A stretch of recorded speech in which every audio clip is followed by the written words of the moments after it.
안녕하십니까. 소셜미디어 테이의 안태희 국장입니다. 오늘부터 저희가 지역의 명사분들을 모시고 일주일에 한두 분씩 이런저런 얘기, 살아가는 얘기, 같이 세상 걱정하는 얘기를 하도록 하겠습니다. 오늘은 첫 손님으로 이현웅 서원대 교수님 오셨습니다. 안녕하세요. 네, 반갑습니다. 네. 며칠 전만 해도 그 한국문화정보원 네. 원장 하시고 또 선거에도 나오셨고 했는데 그래서 놀 줄 알았더니 바로 교수님이 되셨더라고요. 언제부터 일을 하시는 거죠? 네, 선거 또 경선에서 떨어지고 백수 생활 좀 몇 개월 했죠. 네. 그리고 나서 8월 달에 서원대 교수 임용에 지원을 해서 9월 1일자로 서원대 융복합대학의 조교수로 근무생이 있습니다. 융복합대학의 조교수님이 되셨는데 가르치는 건 주로 어떤 거 하세요? 제가 그 분야는 도시계획, 도시문화예요. 학부가 도시공학과 출신이죠? 네. 학부 도시공학, 석박사는 도시행정을 했는데 지금 수업하는 거는 도시문화 정책에 대해서 이야기를 하고 있습니다. 도시문화정책. 네. 이번 학기에 네. 코로나 계속 되어서 네. 대면은 못 하셨을 것 같은데. 네, 되면은 뭐 한 3주 정도 하고 좀 완화됐을 때 한 3주 정도 했고 나머지는 다 비대면으로 강의를 하다 보니까 너무 답답하네요. 아니 그리고 비대면 강의하는 게 굉장히 어렵다고 하던데 교수님. 어렵죠. 어렵습니다. 준비하는데 쉽지 네. 않겠어요? 가장 어려운 게 사람들하고 이렇게 대화를 하면 네. 얼굴 마주 보면서 서로 감정을 교류할 수 있는데 뭐 어느 정도 완급도 조절도 가능하고 근데 온라인으로 동영상을 찍으면 농담을 주고받을 수 있는 것도 아니고 그렇지. 일방적인 지식만 한 1시간짜리를 20분으로 축약해서 영상을 만들어야 되는데 뭐 지식만 전달하는 이야기를 누가 재밌게 듣겠습니까? 그렇죠. 네. 학생들도 힘들고 교수님도 힘든데 네. 또 임용되시자마자 좀 어려운 길을 걷고 계시군요. 아니 근데 또 좋은 소식을 최근에 들었습니다. 평택대학교 네. 거기 이제 이사가 되셨더라고요. 축하드립니다. 네. 그러니까 정확한 명칭은 평택대학교 재단의 임시이사이죠. 옛날에는 관선이사라는 말을 많이 썼죠. 재단이 이제 문제가 생길 때 교육부에서는 이제 이사를 파견하게끔 임시 이사를 파견하게끔 되어 있는데 평택대학교 그 재단에 이제 문제가 있다 보니까 여러 이사님들 중에서 네. 8명 중에서 한 명으로 제가 가게 된 거죠. 하여튼 학교 정상을 위해서 네. 많이 애쓰셔야겠어도 네. 목표가 좀 무거우시겠어요?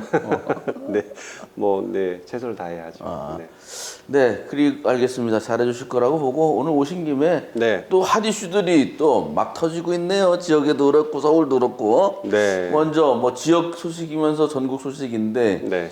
윤곽근 국민의당 충북도당위원장이 오늘 네. 12월 11일입니다. 오늘 네.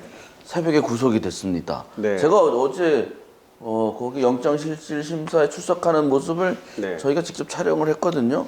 네. 뭐 대단했습니다. 일부러 간 건 아니고 저희가 그 코엑스에 네. 박람회에 저희가 참가를 해서 원래 가기로 돼 있었는데 그 소식이 있어서 이게 뭐 완전히 가는 날이 장날이라고? 저는 계속 추적을 하셨는지 알았죠.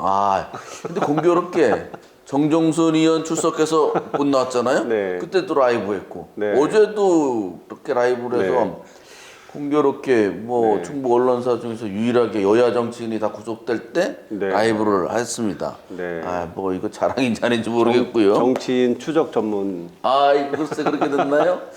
그런데 네. 또 새벽에 구속됐다는 소식이 전해졌습니다. 네.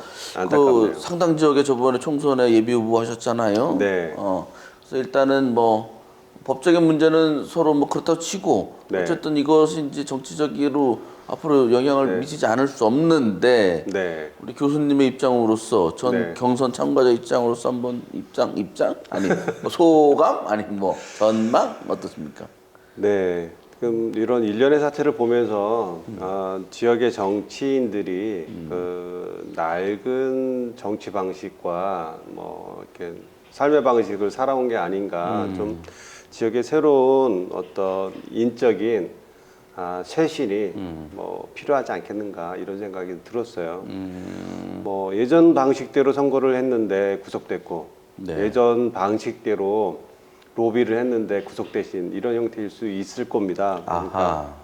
그분들 생각에서는 뭐 아직 형이 확정된 게 아니니까 뭐 결과를 속단할 수는 없는 거지만 국민들이 생각하는 합리적이고 정의로운 방식의 정치 방식은 아닐 수 있겠다 이런 생각이 좀 우려가 들고요. 좀 새로운 시민들에게 희망을 줄 수 있는 좀 더 바람직하고 정직한 그런 새로운 사람들로 세대 교체가 뭐 필요하겠다 이런 생각을 하게 됐습니다. 이번 일련의 사건들을 네. 또 일련의 정치인들의 그런 사태를 보면서 그러시군요. 네. 서울대 서울대가 이렇게 높잖아요. 네. 언덕 위에 있는데 네. 교수 연구실은 어느 쪽 방향으로 있습니까? 가장 높은 건물에 있습니다. 본관인가요, 거기가? 본관은 아니고요. 미래 창조관. 창조관에 네. 어느 쪽을 보고 있어요, 연구실 창문이? 저희 전망이 좋습니다. 한번 놀러 오십시오. 그 우암산하고 청주시청, 도청, 이 성안길 안쪽에 시내가 다 보이는 그런 전망입니다. 아, 그러니까 상당구를 보고 있잖아요. 그래서 저거는 왜 저길 보면서 저기 내가 출마했었는데 아니 네. 예비 후보가 됐었는데 이런 생각할 건데 네. 뭐 이런 얘기를 또 지금 안 할 수가 없는 게 뭐 아까 말씀하셨지만 앞으로 이런 속단하기는 어려우나 네. 혹시 재보궐 선거에서 정상당의 재선거가 치러지게 된다면 네. 또는 2년 후에 지방선거도 같이 열리잖아요. 네. 그런다면 네. 우리 교수님은 어떤 행보를 하실지 궁금해하는 분들이 많아서요. 네. 잘못 얘기하면 선거법에 걸릴 것 같고 어쨌든 저는 한번 출마했던 사람으로서 뭐 항상 준비를 해야 될 것으로 생각을 하고 있습니다. 그러니까 뭐 원한다고 되는 것도 아니고 그리고 또 원치 않는다고 해서 또 시대에 필요한 지역에 필요한 역할을 또 소홀히 할 수는 없을 거라고 생각이 들고요. 어쨌든 제가 계속 꿈꿔왔고 계획하고 있는 걸 계속 준비해왔지만 선거 끝나고도 준비해왔지만 앞으로도 계속 준비해 나갈 것 같습니다. 알겠습니다. 네. 그럼 한번 우리 과거를 네. 돌이켜보면 마음이 아프실 텐데 그 경선 그렇진 힘들게 않습니다. 하셨을 텐데 네.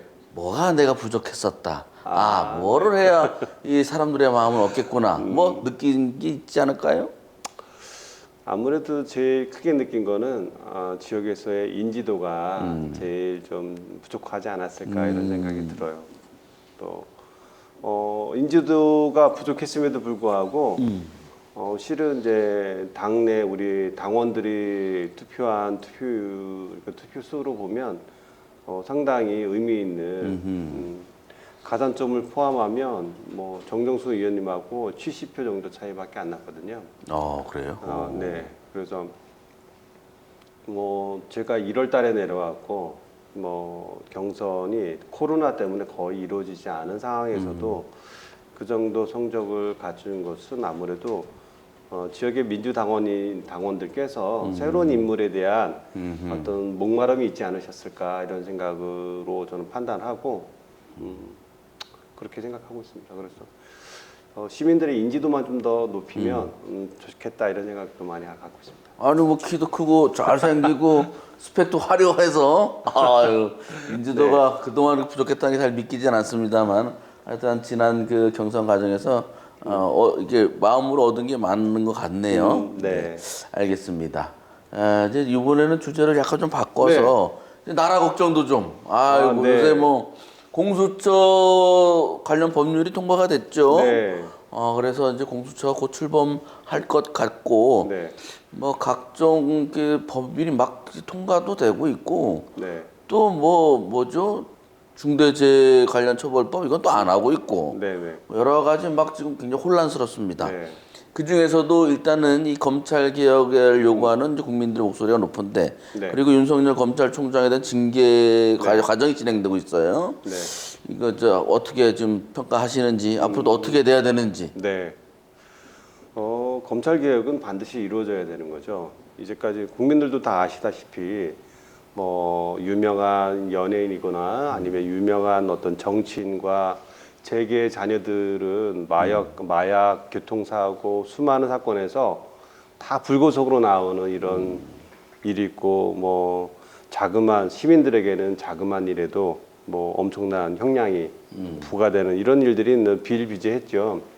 그래서 검찰이 견제받지 않는 검찰이 네. 있는 자의 편에 서서 자기의 어떤 또 다른 권력기관으로서 하나의 그 나라를 이끌어 온 것 같았는데 이제는 검찰도 견제를 받아야 되는 게 당연한 거죠. 자기들이 공수처를 반대하는 이유가 무엇인지 잘 모르겠어요. 공수처를 만들어서 당연히 대통령 포함한 모든 가진 그 권력이나 재력이나 이런 걸 가지고 있는 모든 사람들이 견제를 받을 수 있는 그런 조직을 만드는 걸 반대하는 것은 당연히 그 공수처 발족으로 인해서 위협을 받을 수 있겠다 생각하는 분들이실 건데 뭐 당연히 저는 있는 자들이 오히려 스스로 자기의 권력을 내려놓고 견제받고 그래야만 서로 큰 사고를 치지 않고 국민들 편에서 일을 할 수 있는 이런 조직 사회가 되겠죠. 검찰 개혁 반드시 필요하고 이번에 야당에서 계속 뭐 공수처 자체를 반대하면서 공수처법이 뭐 대통령의 뭐 약속을 지켰느냐 안 지켰느냐 뭐 이런 얘기를 좀 사소한 것 같고 트집을 잡는데 뭐 저는 이번이 제대로 여건이 할 일을 했다 이렇게 판단하고 있습니다. 아, 네, 알겠습니다. 그러면 뭐 이거 뭐 좀 구체적인데 뭐 이 네. 국민들마다 그 입장이 좀 다른데 그 추미애 장관하고 윤석열 총장의 그 갈등으로 이제 자꾸 포커스가 되어 양 둘이 싸우는 걸로 이게 네. 이게 뭐 검찰 개혁하고 큰 맥에 상관이 없을 것 같은데 어쨌든 좀 그래도 어쨌든 국민들은 좀 혼란스럽거든요. 어떻게 네. 정리가 됐으면 좋겠습니까?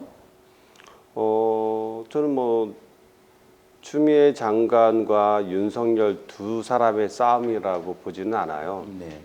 지금 뭐 모든 보수 언론이 윤석열 검찰 편을 들어서 마치 그 모든 신문을 보면 우리나라 대통령이 완전히 그래요, 맞아. 거의 완사이드하게 완사이드하게 그 윤 정말, 총장 그 오늘 많이 들어주더군요. 그렇죠. 너무 들어주죠. 그러니까 이게 검찰과 언론이 서로 공생 관계를 유지하면서 서로의 편익을 봐주고 누렸던 하나의 이제 권력 구조인데요. 이런 구조가 흔들릴 수 있다라는 측면에서 네. 엄청난 어떤 조직적인 반발이 있는 건 아닌가 생각이 들어요.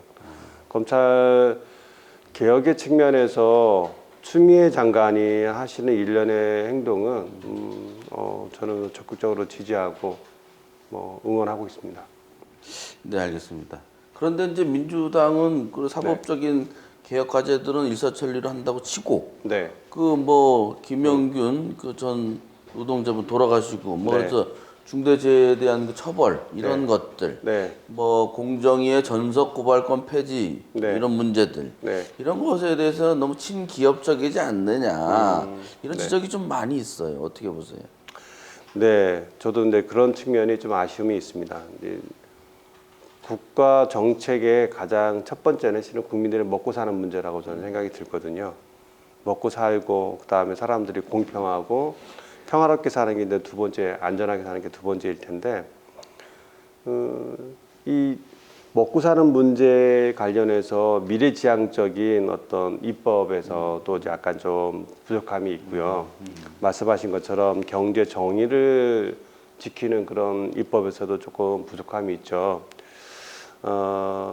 현재는 이제 싸움을 할 때 항상 개혁을 할 때 동시다발로 전선을 만들면 모든 곳에 대응을 해야 되기 때문에 어려움이 있습니다. 그래서 이번에는 검찰 개혁에 포커스를 두고 한 거니까 아직 21대 국회 임기가 아직 한참 남아 있지 않습니까? 그래서 좀 더 지켜보고 또 민주당이 완전히 진보 정당은 아니기 때문에 그러니까 진보를 지향하는 정당이지 진보 정당은 아니잖아요.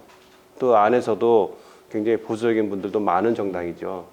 민주당을 민주화시켜야 되는 문제도 있긴 한데 어떻든 민주당이 이번에 검찰 개혁에 집중할 할 수밖에 없었던 거를 좀 이해하면 어떨까 이런 생각이 들고 내년도에는 좀 더 코로나가 안정화되고 경제가 조금 활성화될 때 지금은 경제가 너무 어려우니까 지금은 어떤 경제 주체들의 어떤 마음을 흔들 수 있는 입법은 약간 좀 미뤄둔 이런 측면도 있을 거라고 생각합니다. 상당히 역시 우호적으로 하여튼 이런 기대를 민주당이 배신하면 안 되는데 요새 정의당도 싹 배신하고 그러던데 하여튼 좀 지켜보도록 하겠습니다. 다시 이제 우리 네. 민생 문제로 돌아와서 네. 도시 전문가이시니까 네. 이 코로나19 때문에 진짜 아이고 국민들이 굉장히 힘들어하고 청주 시민들 네. 또 상당 국민들 굉장히 어려움에 많이 처했습니다. 전문가로서 네. 이런 코로나19 시대가 오늘 내일 끝날 것 같지는 않아요. 맞아요. 어떻게 대비해야 되고 어떤 솔루션으로 이 위기를 극복해야 되겠습니까? 참 어려운 질문이네요. 저도 뭐 해답이 있는 건 아니니까요. 어쨌든 이 코로나 팬데믹 상황에서 우리나라만 어려운 게 아니라 전 세계적으로 좀 어렵죠. 그런 과정에서도 우리나라가 OECD 국가 중에서 가장 경제 성장률이 가장 높게 평가되고 있지 않습니까? 네. 그래서 그것이 현재 우리나라가 갖고 있는 IT, 그다음에 바이오 이런 측면에서 어찌 보면 선진적인 산업에서 두각을 드러내고 네. 그것이 갖고 있는 또 물론 뭐 K-팝 한류와 같은 이런 문화 한류 문화가 또 전 세계적인 반향을 일으키고 있기 때문에 뭐 이런 어려운 상황에서도 경제적인 측면에서는 결국 우리나라가 갖고 있는 전략적 산업들, 전략적인 우위에 있는 산업들에 대한 집중 투자가 필요할 거라는 생각이 들어요. 조금 아쉬운 측면이 있다면 문화 산업에 대한 국가적인 투자는 아직 실은 굉장히 미미하죠. 뭐 문체부, 문화체육관광부 예산이 국가 전체 예산의 1% 정도밖에 안 되거든요. 1%, 1.2% 정도밖에 안 되기 때문에 향후의 먹거리, IT, 바이오, 뭐 신재생 에너지 이런 뭐 새로운 산업들에 대한 과감한 투자는 이제 국가 정책의 측면에서 이제 계속 해나가야 될 것 같고 민생 측면에서 우리 이제 청주 시민들 입장에서 보면 뭐 어떻든 코로나를 빨리 종식하는 수밖에 없는 거죠. 네, 다들 답답하실 텐데 어떻든 어느 나라보다도 방역을 가장 잘 안전하게 하고 있는 나라니까 조금만 더 저도 뭐 굉장히 답답합니다. 집에만 있다 보니까 조금만 더 참고 견디는 수밖에 없을 것 같습니다. 네, 알겠습니다. 그리고 한국정보문화원장, 문화정보원장, 죄송합니다. 거기 이제 원장님 출신이 네. 공공기관장 하시다가 지금 이제 교수 다시면서 지역과 나라의 발전을 위해서 많이 애써주시는 이현웅 교수님께서 찾아주셔서 감사드리고요. 이 자리는 이현웅 교수님 말고도 다른 분들도 오셔서 같이 대담을 나눌 수 있는 그런 정겨운 자리가 될 수 있도록 저희가 준비하고 있으니까 많이들 와주시기 바라고. 교수님 이제 마지막으로 네. 뭐 이게 서로 위로가 될 만한 말씀을 좀 해주실까요? 네. 그 지역 정치인 추적 특화 TV 방송이 지역에 정말 필요한 정보를 전달하고 생산하는 그런 지역 최고의 민생 그리고 지역의 정의로운 언론으로서 성장하기를 기원드립니다.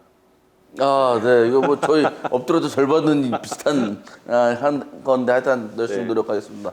교수님 오늘 찾아주셔서 감사하고요. 네. 자주 뵙겠습니다. 네, 감사합니다. 감사합니다.